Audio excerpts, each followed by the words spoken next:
Hello and welcome once again to We've Got No Idea What We're Going to Say with Ben Simmons and Nick Murphy. I've literally never been this unannoyed. I'm glad. I think straight away we should tell regular listeners that this is breaking new ground, this broadcast, isn't it? Or a broadcast, which many of our listeners listen to our casts and go, I'm bored. Many of our listeners listen to our listenings. Yeah, great start. Starting well. What's that What like? I'm getting at, and you alluded to it... Oh my God, look at the old ground, it's fine, but what have you done to the new ground? I'm just about to tread it. Right. This broadcast is the first that's ever happened. Bear in mind, before we've done these podcasts, of which this is episode 6, we did quite a lot of radio shows that have never been broadcast but will be released at a later date.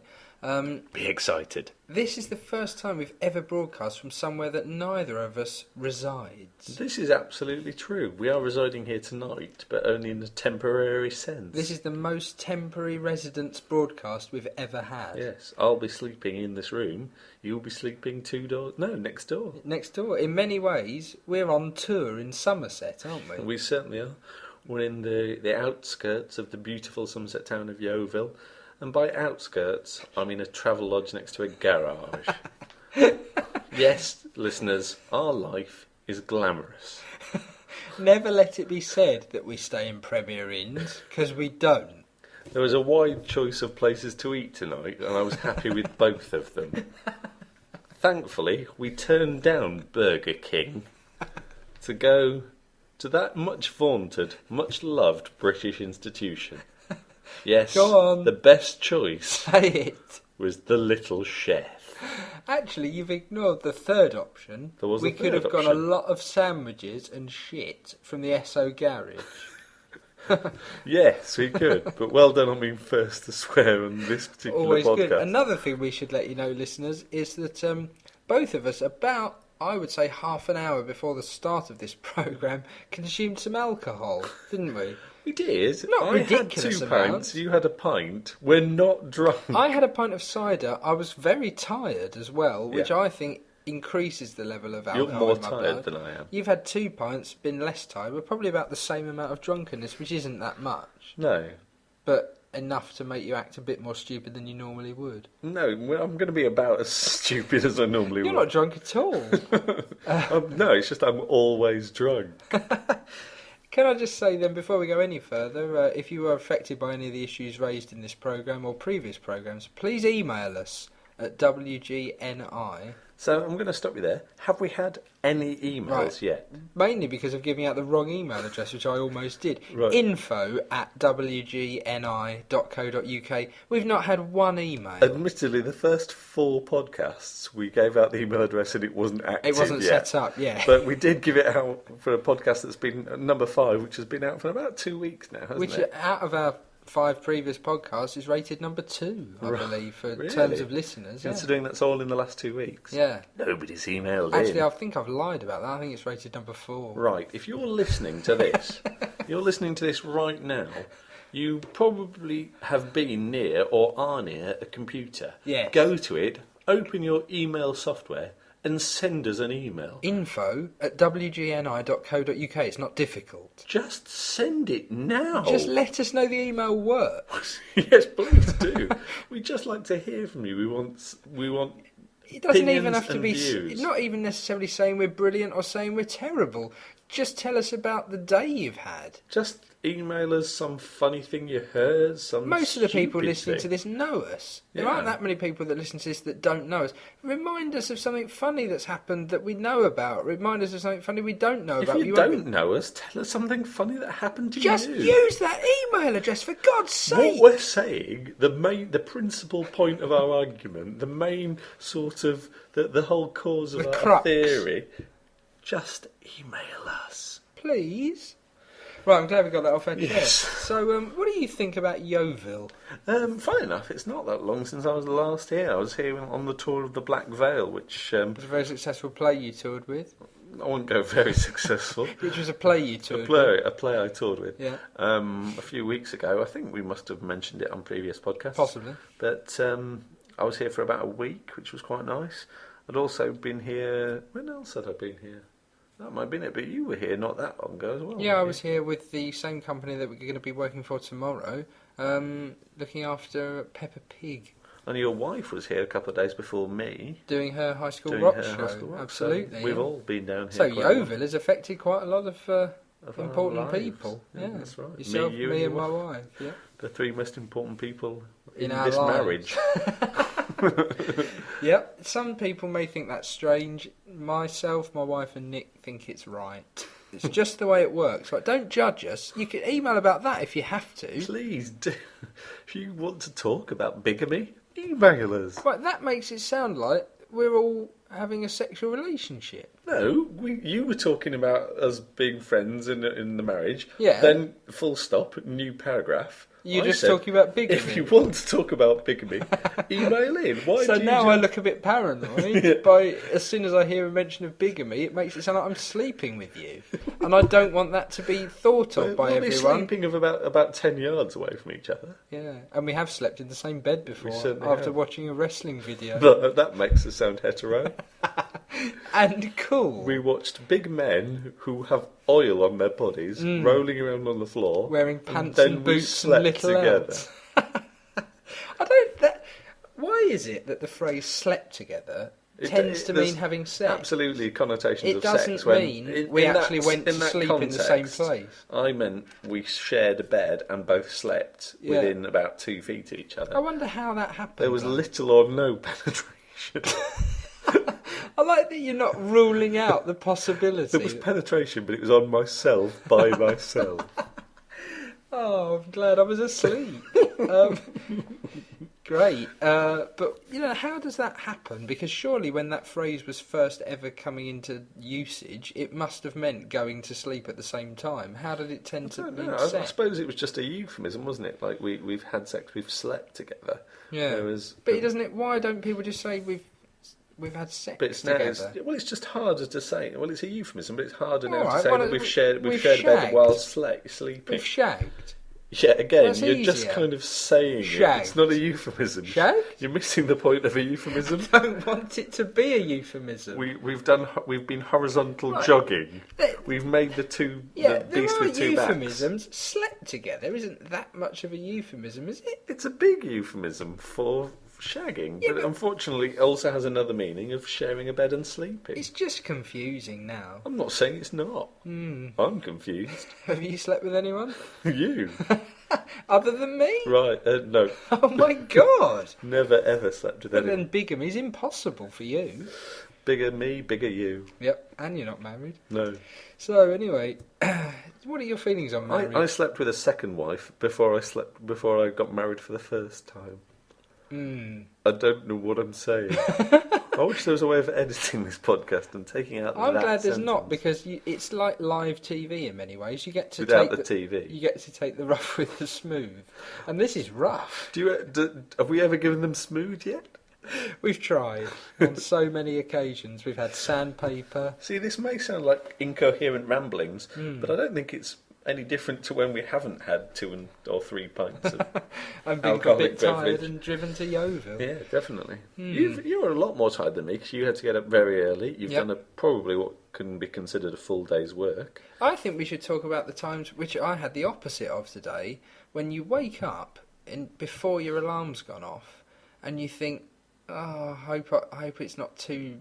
I hope I'm not too close to my alarm going off." And you look at your clock, and you've got like another 2 hours to go to sleep, and it's brilliant. I did the thing which is more annoying. When I knew I didn't have to get up, I woke up about 5 o'clock and was awake for about half an hour, like quite wide awake. That's going, annoying. I'm worried I can't go back to sleep. I did go back to sleep. I woke up again about 10, but I had the opposite today, where it's just annoying. I guess it's a sign of getting older, whereby when you're younger you can have 4 or 5 hours sleep and it doesn't matter too much. I've had 5 hours sleep for about 3 days in a row. I had to put my phone with the alarm on it out of reach of myself from the bed because I knew it would make me get out of bed to stop it going, and then I'd get up, and then I woke up and the phone was right by the bed, and I absolutely cacked myself that I was about 3 hours overslept. Fair enough. And I was 40 minutes overslept, had to rush around, left, it was no problem. The only similar thing I've had to that is when I was about 16, we were all loads of people from my, I must have been 16, 17, were going from A-level college to the BBC Song for Christmas competition at Birmingham Pebble Mill Studios. So And you could have formed a gang, taken drugs, mugged old ladies. You sang a song for Christmas. Out of the 4 choices of adolescent teenagers, what they can do, that was what I was given by my teachers. It was like, drugs, yeah, you, Sanderson, mugging, Johnson, yeah, just singing Song for Christmas. Anyone? All right, Murphy. I love the idea that teachers decide who are going to take drugs. You've not been doing so well in geography this year, and your maths is terrible. Go and snort some coke. Go on. Pepsi. I'm sorry. There are some things that you know everyone thinks. Listeners, when you say if there was some sort of webcam or camera like setup that we had here, Ben Simmons looks like he's genuinely in agony. I've gone into a little bit of despair, I won't lie to you. I can't believe you said that. It's like when I say denial. Hang on, there's this apple, there's this orange, and there's this pear. They say that silence isn't good in any kind of sort of radio or listening medium. I think the longer the silence goes on from now until the end of this broadcast, the better. we probably should just be silent now. And now the sound of silence by Simon and Garfunkel. It's not silent, is it? No, but there wasn't that sort of composition. There that was a someone did. composition. I forget. It was something like, and I'm going to be wrong, so email in if I'm wrong. Something like 4 minutes 22 seconds of silence. Yeah, and didn't and he then like try and say that someone else who'd done a minute of silence was copied his it? idea? I have to say, I find that absolute pretentious bollocks. I know that normally I like to be clean with my phraseology and stuff, and I've sworn a lot in this broadcast by my standards. More than me, which is but unusual. That really annoys me. It's like, it's not clever just to have a certain amount of time with nothing in it, whether you're imagining anything that could be going on or people holding instruments and not doing anything. But don't you think the fact that he did it, and he was like the sort of first person to do it, and it's obviously had such effect on people, that means that it was worthwhile doing? No, I think it's absolutely mental. It's like anyone can say they've done that. It's not hate clever. it when you sit on the fence and don't make your opinions well known. Whoever that composer was, I hate you. I've never met you. You may be a nice man or woman. Or am I going to slander someone by saying it's Philip Glass? Is that utter rubbish? If it's nothing to do with Philip Glass, we may get a solicitor's letter. Apologies to Philip and Glass. And a strongly worded one. And he it. won't have a problem finding the email address. We've given it out. I think I'm showing my ignorance, or perhaps I was right and it's Well, put your trousers ignorant. back on. That's about as bad as some of the things I said. Not quite as bad, but about as bad. Yeah, fair enough. 90% as bad. Yeah. So we've got a few minutes left. What else? What have you actually been doing today? Tell us about your day. Today? Well, I don't want to go into too much detail because it's one of those things that maybe shouldn't be in the public domain. But I've been looking after Rory the racing car at a motorsport event at Crystal Palace. Because I was telling someone about this, and I only realised when I looked on the website last night to find out what I was actually doing, or what will I be doing tomorrow, because I'll be working on the same with the same character, that I assumed it was Rory, R-O-R-E-Y. Don't know why. Oh, right. Just assumed that. And of course, it's slightly comedy spelling, R-O-A-R-Y. As in raw. But whenever I think of the word or name Rory, isn't it just R-O-R-Y? Yes. Where's there an E in it? That was something I just added for enjoyment, amusement, beauty. And beauty. Yeah. Brilliant. So I always thought it was R-O-R-Y, but it sounds like it's R-O-A-R-Y. We'll edit that out later, although we can't. Yeah, the sound of silence. I don't know what I'm saying. Pretentious bollocks. Pretentious goodness. Yeah, but that's what I was doing today, actually, at a vaguely interesting motorsport festival at Crystal Palace.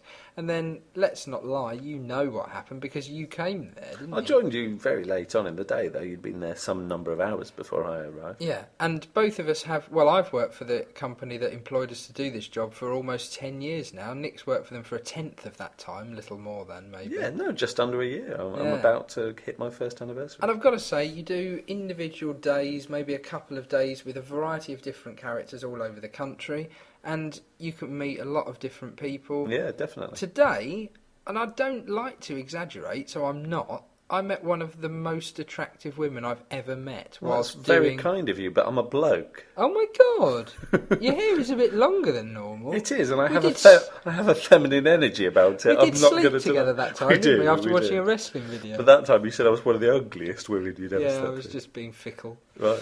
But you're looking quite good now. Well done. So she was very attractive, wasn't she? Yeah, I don't want to mention her name Let's now not because mention her name we might because embarrass her. We will embarrass her. Yeah. Hopefully she'll hear about this. Absolutely, In and, the not too close future. In the minutes and weeks to come. She'll have no idea that we've talked about her on this broadcast, but I'm quite excited about the fact that we have. But well done on being very attractive. I think there's no doubt about it. Yeah, yes. Well, let's just leave it at that, I think. I'm gonna be controversial and Oh, say no. the three of us who were on this job thought you were attractive. That is controversial, and she will know if she listens to this that there are 4 people we could be talking about. And Yes. you've singled out 3 of them. I One did of them single doesn't out count. yes. It's not who you think. This is all getting a bit cryptic. Oh dear, we should move on because We should really move on and nearly talk about... every listener who will ever listen to this will be thinking, I'm bored.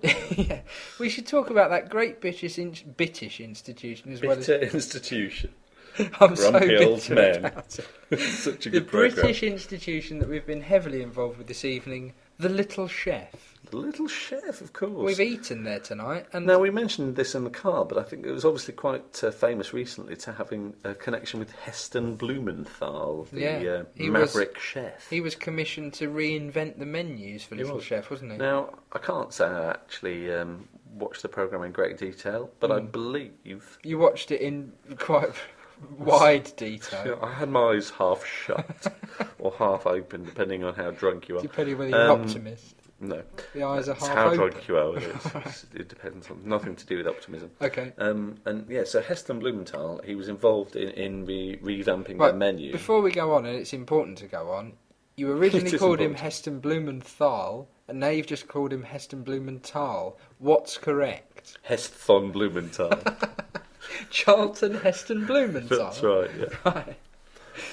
Charlton Heston Blumen ridiculous. Yeah. Moving on. He was sort of employed to reinvigorate, reinvent, And other things their that begin menu. with re-in. Yeah. Reincarnate their menu.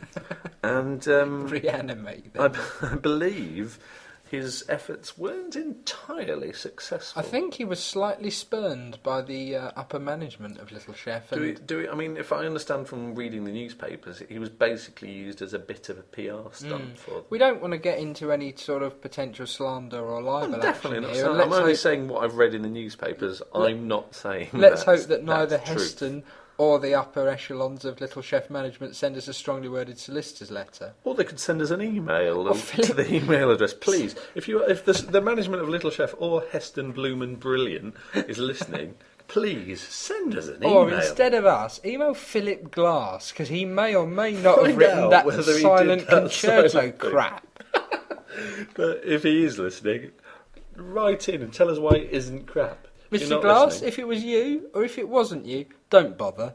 Okay, But sorry. do Mr. write Glass. in, though. Do you think he's a sharp guy? Yeah. Can you see right through him? No. He's frosted. Is he a pain? Any more glass puns you need to get out of your system? Is he Winderline? It's not a pun. It's just talking about something that cleans glass. To be fair, the answer to that is no, he's not. That is the only one with the definite answer, no. He is not Winderline. I'm glad we've established that. I don't even know who he is. No, he's a Sorry. Philip Glass is a composer. That much I can be certain of. Right. Whether he composed the 4 minutes and whatever of This silence. programme is rapidly descending into the Philip Glass It comment. started badly, petered off in the middle, and the less said about the end, the better. But other than that, it's been really good. Other than that, it's been of the same standard all the way through. So yes, attractive girls who worked. We've completely avoided the rest of Little Chef. We've not got that long left to For talk some about. reason, I went back to attractive girls instead of I coming think it's to Little Chef. understandable. When... Did we see any attractive girls in Little Chef? No, we absolutely didn't. No, I think that's if true. you had to rate your Little Chef service and quality of food and the all-in-one whole thing tonight, the evening as a whole, out of 100, what would you give it? You've not got long to decide, so don't do it. Oh, I'd give it about 45. Is that all? Yeah. See, I think you don't expect that much from a Little Chef, and then sometimes you get better than you expect. It's all you You could. don't get better No, than you all right, expect. but- You get No, either but- what you expect or All less. I'm saying is I would rate it at 60. Rubbish. Well, What I couldn't believe is they've got like a wine and beer list. Don't get I can't onto that now. There's imagine not ever time. going for a drink there. Leave It's it. It's ridiculous. over to Nick Murphy to sum up this show. I'm sorry. I'm summing up this show by saying it's ridiculous to have wine and beer in Little Chef. It shouldn't happen. Stop it happening. If you're involved with it, write in and tell us why it shouldn't. Bye-bye.